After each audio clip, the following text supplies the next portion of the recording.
क्या युद्ध से जूझता हुआ मन कोई योग्य निर्णय ले पाएगा? गोवा वास्तव में शांत मन से जब कोई निर्णय करता है तो अपने लिए सुखद भविष्य बनाता है, किंतु अपने मन को शांत करने के लिए जब कोई निर्णय करता है तो वो व्यक्ति भविष्य में अपने लिए कांटों भरा वृक्ष लगाता। स्वयं विचार कीजिएगा।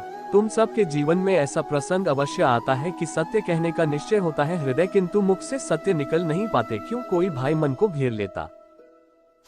इसी घटना अथवा प्रसंग के बारे में बात करना या फिर स्वयं से कोई भूल हो जाए उसके बारे में कुछ बोलना, क्या ये सत्य है? नहीं, ये तो केवल तथ्य है, अर्थात जैसा हुआ था वैसा केवल बोल देना। सामान्य सी बात, किंतु कभी कभी उस तथ्य को बोलते हुए भी भय लगता है। कदाचित किसी दूसरे की भावनाओं का विचार आता है, मत दूसरे को दुख होगा, ये भय भी शब्दों को रोकता है। तो ये सत्य क्या है? क्या हमने कभी विचार किया है? जब भरे रहते हुए भी कोई तक है बोलता है तो वो सत्य कहलाता है। वास्तव में सबकी कुछ और नहीं, केवल निर्भयता का दूसरा नाम है, और निर्भय होने का कोई समय नहीं होता, क्योंकि निर्भयता आत्मा का स्वभाव। अर्थात क्या प्रत्येक क्षण सत्य बोलने का क्षण नहीं होता? नौशा विचार कीजिए।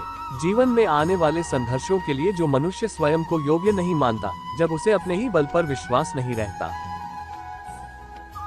तब वो सद्गुणों को त्याग कर दुर्गुणों को अपनाता है।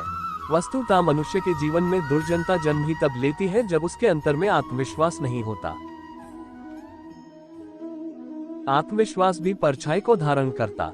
ये आत्मविश्वास है क्या? जब मनुष्य ये मानता है कि जीवन का संघर्ष उसे दूर बनाता है, तो उसे अपने ऊपर विश्वास नहीं रहता। वह संघर्ष के पार जाने के बदले संघर्ष से छूटने के उपाय ढूंढने लगता। किंतु जब वो ये समझता है कि ये संघर्षों से अधिक शक्तिशाली बना दे, ठीक जैसे व्यायाम करने से देह की शक्ति बढ़ती, तो प्रत्येक संघर्ष के साथ उसका उत्साह बढ़ता है। अर्थात आत्मविश्वास और कुछ भी नहीं। बंद की तिथि जीवन को देखने का दृष्टिकोण मात्र है, और जीवन का दृष्टिकोण तो मनुष्य के अपने वश में होता है। स्वयं विचार कीजिए। ज्ञान प्राप्ति सदा ही समर्पण से होती, ये हम सब जानते, किंतु समर्पण का वास्तविक महत्व क्या है? क्या हमने कभी विचार किया? मनुष्य का मन सदा ही ज्ञान प्राप्ति में विभिन्न बाधाओं को उत्पन्न करता है। कभी किसी अन्य विद्यार्थी से ईर्ष्या हो जाती है, कभी पढ़ाए हुए पाठों पर संदेह जनता, हाँ, और कभी गुरु द्वारा दिया गया दंड मन को अहंकार से भर देता। नहीं, क्या ऐसा नहीं होता? ना जाने कैसे कैसे विचार मन को भटकाते हैं, और मन की इसी अयोग्य स्थिति के कारण हम ज्ञान प्राप्त नहीं कर पाते। मन की योग्य स्थिति केवल समर्पण से निर्मित होती है।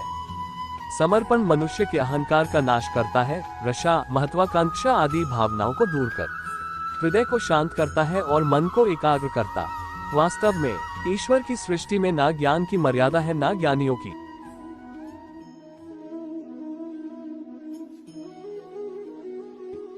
गुरु दत्तात्रेय ने 2 गाय और श्वान से भी ज्ञान प्राप्त कर लिया था। विषय ब्रह्म ज्ञान का या जीवन के ज्ञान का या गुरुकुल में प्राप्त होने वाले ज्ञान का।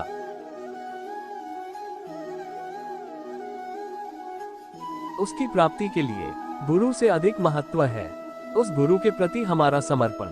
क्या ये सत्य नहीं? स्वयं विचार कीजिए।